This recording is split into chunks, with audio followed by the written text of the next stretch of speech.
আশির কোটায় নতুন জীবন। বালুরঘাটের কিরণ শঙ্কর ঘোষের চা উইথ টায় জীবনের সুবাস।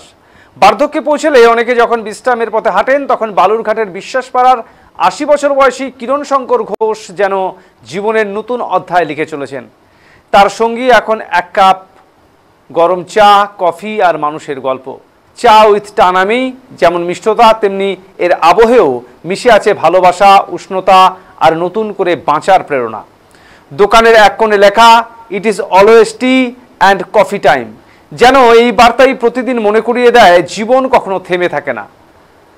২ মাস আগে খোলা ছোট্ট এই খাবার ঘর এখন বিশ্বাসপাড়ার চেনা আড্ডাস্থল। চা, কফি, স্ন্যাক্স, হালকা খাবারের সুবাসে মমো করছে দোকানটি। তবে শুধু ব্যবসা নয়, এই জায়গায় যেন এক বৃদ্ধ মানুষের একাকিত্বের বিরুদ্ধে ভালোবাসার লড়াই। কিরণবাবুর জীবনের পথ ছিল কণ্টকময়। একসময় পাড়ার ফুটপাতে সবজি বিক্রি করে সংসার প্রতিপালন করেছেন তিনি। পরিশ্রম, ধৈর্য আর নিঃশব্দ সংগ্রামেই এগিয়েছেন জীবন পথে।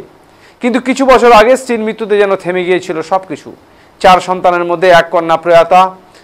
একমাত্র পুত্র সত্যজিৎ ঘোষ রাজ্য সরকারি স্কুলের শিক্ষক, পুত্রবধূ স্বাতী সরকার ঘোষও বালুরঘাটের এক সরকারি স্কুলে পড়ান।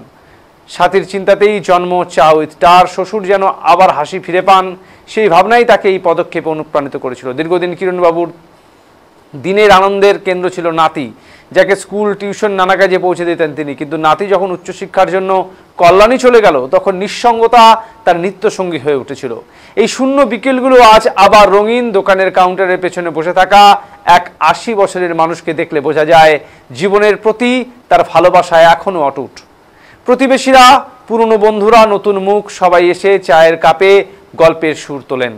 কারো জন্মদিনের ছোট্ট আয়োজন, কারো পারিবারিক আড্ডা, সব মিলিয়ে চা উইথ টা আজ শুধু একটি খাবার ঘর নয়, একটি অনুভূতির নাম।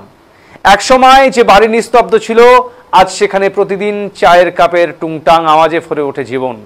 কিরণ শঙ্কর ঘোষের এই উদ্যোগ যেন এক নীরব বার্তা। বয়স কখনো বাঁধা নয়, ইচ্ছে থাকলে প্রতিদিনই নতুন করে শুরু করা যায়। এক কাপ চা, একটু হাসি আর কিছু ভালোবাসা, এই তিনেই যেন ৮০ বছরের কিরণ শঙ্কর ঘোষ আবার খুঁজে পেয়েছেন জীবনের মানে।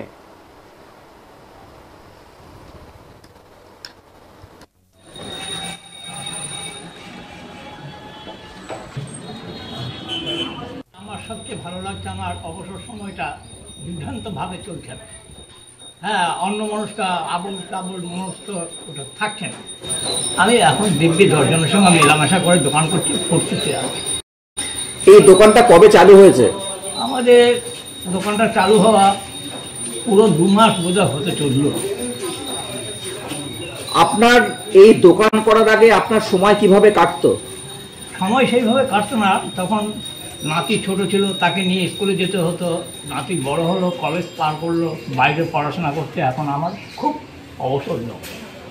আপনি কি করতেন? আমি সামান্য সবজি বিক্রেতা ছিল। এই দোকানটা করার উদ্যোগটা কিভাবে আসলো, কিভাবে মাথায় কিভাবে আসলো? আমার ছেলের বউ আমাকে জিজ্ঞাসা করলো, বাবা আপনি এইভাবে বসে না থাকে একটা দোকান করেন, আমাদের দোকানটা পড়ে আছে, আপনি করেন। দাও বাবা, তাহলে সাজিয়ে দাও। তো ছেলের বইয়ের উদ্যোগ তো বেশি ছিল। আপনি এই দোকান করার জন্য আপনি ছেলে আর ছেলের বউয়ের কাছে মানে কি বলবেন? কি এই দোকানটা করার জন্য তাদের যে উদ্যোগ, সেই উদ্যোগটাকে কিভাবে কি বলবেন? বলবো এই জন্যই যে আমার খুব ভালো ব্যবস্থা রাখার জন্য তারা এই ব্যবস্থাটা করেছে। বর্তমানে আপনার বয়স কত? আমার শোনেন, আসল কাগজটা আমার নেই, তবে আমার 7 দিনের ছোট এক ভাই আছে, তার বয়স হচ্ছে 79 বছর 8 মাস। আমার ওর থেকে 7 দিন বেশি, আমার 79 বছর 9 মাস। আপনার নাম? আমার নাম কিরণ শঙ্কর ঘোষ। আসলে বাড়িতে বাবা একা থাকে, আমার ছেলেকে নিয়ে থাকতেন।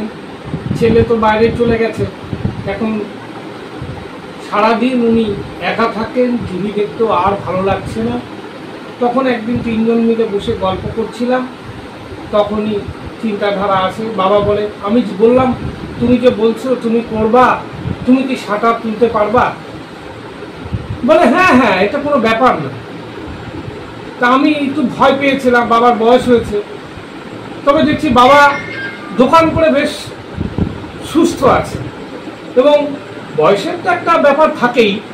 কিন্তু ওনার মনের জোরটা না সত্যি আমাকেও সাহস দিয়েছে, এবং আমিও ভাবছি আমিও রিটায়ারমেন্ট হলে পরে আমিও বোধহয় ভবিষ্যতে পারবো। আমার এই সাহসটা বাবাকে দেখে বাবা সত্যিই এনকারেজমেন্ট করেছে আমাকে যে ভবিষ্যতে এই ঘরে বেশি শুয়ে না থেকে কাজের মধ্যে দিয়ে চলাটাই মানুষের জীবন, চলমানতাই জীবন, স্থবিরতাই মৃত্যু। বাবার কাছ থেকে এই শিক্ষাটা আমি পেয়েছি। আমি শুধু করে দিইনি, বাবা আমাকে শেষ জীবন আমাকে এই চলার শক্তিটার যে শক্তি দিয়ে গেলেন, সেই জন্য বাবার কাছে আমি চিরকৃতজ্ঞ। ধন্যবাদ। দোকান করার পর বাবাকে কিরকম দেখছেন, কোনো পরিবর্তন? পরিবর্তন বলতে একটা জিনিসই পরিবর্তন যে বাবা বেশ সবসময় একটা হাসি খুশি মন। হ্যাঁ, আমি আবার মজা করে বলি, কি বাবা আজকে কি খবর, হ্যাঁ কেমন কি বলো, বেশ। উনি আবার দোকানে 3-4 জন বন্ধু জুটিয়েছেন ওনারই বয়সী, তারা ওখানে প্রায় প্রতিদিনই আসেন, সেখানে গল্প হয়। এর মধ্যে শুনলাম যে একজন ওনার কোন বন্ধু হয়েছে, সেই বন্ধুর জন্মদিন এর মধ্যে আবার পালন করবেন ওখানে। হ্যাঁ, তো আমাদের দোকানের একটা নিয়ম আছে যে আমার বাবার সমবয়সী বৃদ্ধ তাদের জন্মদিন যদি হয়, তারা আমার দোকানে জন্মদিন পালন করতে পারে, এবং এখানে কোনো রকম টাকা পয়সার কোনো ব্যাপার নয়। আমার বাবা আনন্দে থাকবে এবং ওই ভদ্রলোকেরাও আনন্দে থাকবেন। বয়স্ক লোকেদের কিন্তু জন্মদিন বাবা এবং বাবার সঙ্গী সাথীরা মিলে করলে খুব ভালো লাগবে, এটা দেখলাম। এবং বাবা আমাকে বলল যে ওই ভদ্রলোকের এখানে আসবে, ওনার জন্মদিন আমরা করবো। আমি বললাম যে করো, কোনো অসুবিধা নেই, খুব ভালো কথা যে বন্ধু বান্ধব পেয়েছে এই বয়সে এসে আবার। এবং অনেক পুরনো বন্ধুরও 2-1 জন এসে জিজ্ঞেস করেছে, বাবা কিরণ তুই দোকান করেছিস, বা খুব ভালো। এরকম 2-4 জন পুরনো বন্ধুও উনি খোঁজ পেয়েছেন এই দোকানের মারফত, ওনার ভালো লাগছে। আপনার নাম? আমার নাম সত্যজিৎ ঘোষ।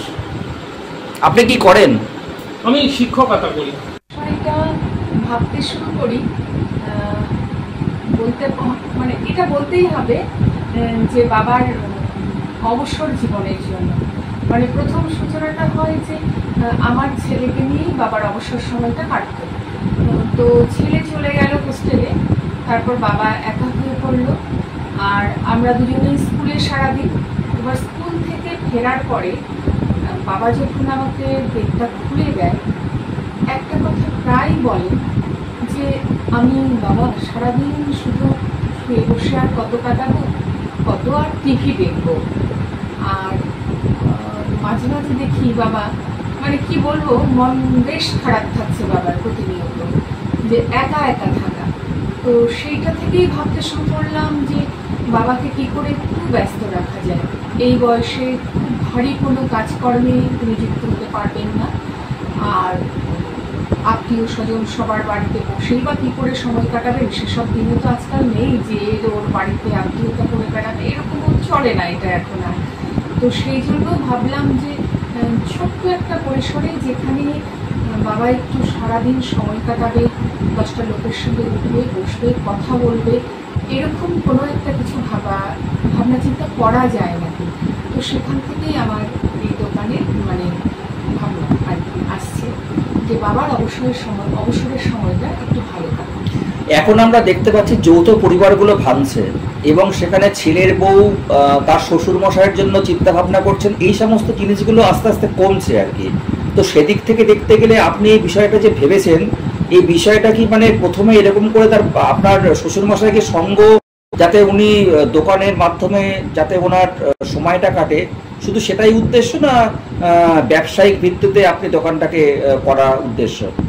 না না, প্রথমেই বলে এই ব্যাপারে একেবারেই স্বার্থপর। মানে অনেকটা এইভাবে ভাবি যে আমি যদি আমার শ্বশুর মশাইয়ের জন্য একটু চিন্তা ভাবনা করি, আমার ছেলের বউ এসে হয় আমার জন্য চিন্তা করবে, অনেকটা বলতে পারেন সেসব দিক থেকে আমি কিছুটা স্বার্থপর। মানে আমি এটাই ভাবি যে আমার সন্তানকে আমি যেভাবে দেখাবো সে বোধহয় সেভাবেই অনেকটা দেখবে। তো সেই ভাবনা থেকেই আমি ভাবি যে শ্বশুরমশাইকে ভালো রাখতে হবে। আর নিজের বাবা মাকে যখন ভালো রাখার চিন্তা ভাবনা করি, তখন শ্বশুরমশাইয়ের তো এটা চিন্তা করবো না কেন?